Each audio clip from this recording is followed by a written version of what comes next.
Bloodwell. George Bloodwell is a legend.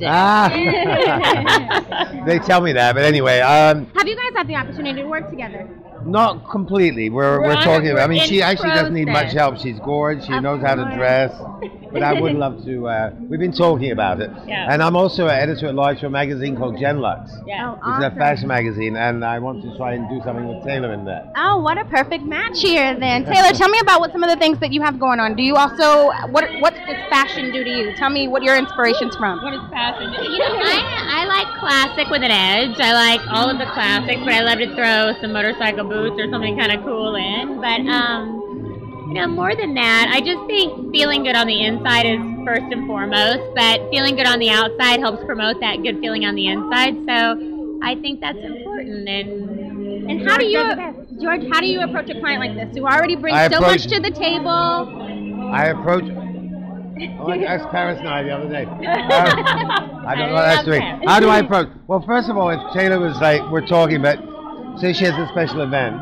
First, you notice what's the event. Should we do cocktail? Do we make her gorgeous and hip and funky, or does she need evening? Does she have to look like a lady? Depends on the function. And she's a wonderful size, so she's perfect easy for dressing. Exactly. Tell me about Sue Wong and how you guys have come here and how you inspired. Well, funnily enough, I was dressing Diana Ross years ago, and I was looking for some dresses for her, and I was actually downtown, and I saw this black dress with blue feathers sticking out of it. And I'm like, I didn't know how inexpensive or reasonable it was. I just thought, that's very Diana. And then I discovered that it was Sue Wong, tracked her down, and took it in case Diana wanted to wear it. She ended up wearing Jean Paul Gaultier, but she liked the dress. And then, funnily enough, my wife at the time had a PR company. So I said, let's see if Sue wants to come on. So Sue came on, and we were going to splash her dresses everywhere. A week later, it was 9/11. And so the whole industry collapsed and the blah, blah, blah. Yeah. But I've been a fan of Sue, and I've seen her grow since those days. And now she's very theatrical, and she really knows how to put it together. Awesome. One more question.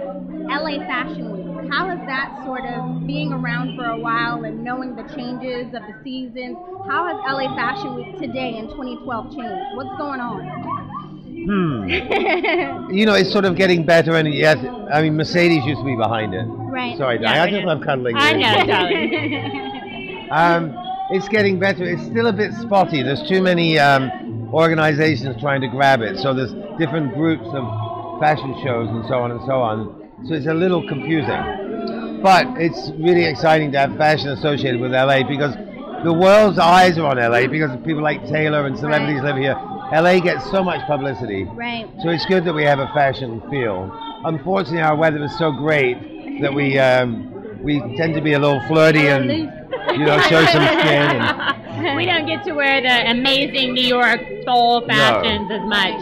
But then when you get to travel, too, you get to. Absolutely. So you know, I wanted to say when I first met Sue, your feather story reminded me because I was getting ready to throw a Roaring Twenties party, and I love theme parties, and so I saw some of her designs, and I thought she's like the go-to for classic, old Hollywood, amazing. And the beadwork at the price point is amazing. I don't know how she does it at the price point. There's an old saying, sell to the masses and live with the classes, sell to the classes and live with the masses. She sells to the masses, and she's got a very classy life.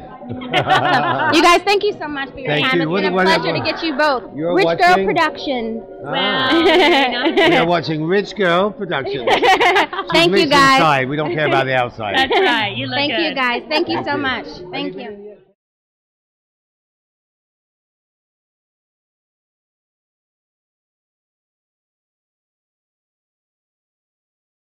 I love Sue Wong. As you can see, this is Sue Wong at its finest. And she's amazing. I wear her incredible ensemble. She has long and short and coats. Something for everything. And everything. You can dress it up, you can dress them down. She's really very talented. Was there anything new that you saw in her pieces this year? It's always new. I mean, it's the Sue Wong touch, so you're going to know, you go, that's a Sue Wong. And that's what you want, for someone to say, wow, you're wearing Sue Wong. I mean, how wonderful is that? But yet they're always a little different. So it's not like, oh, I saw that years ago. No, they're always She keeps different. it coming. Absolutely.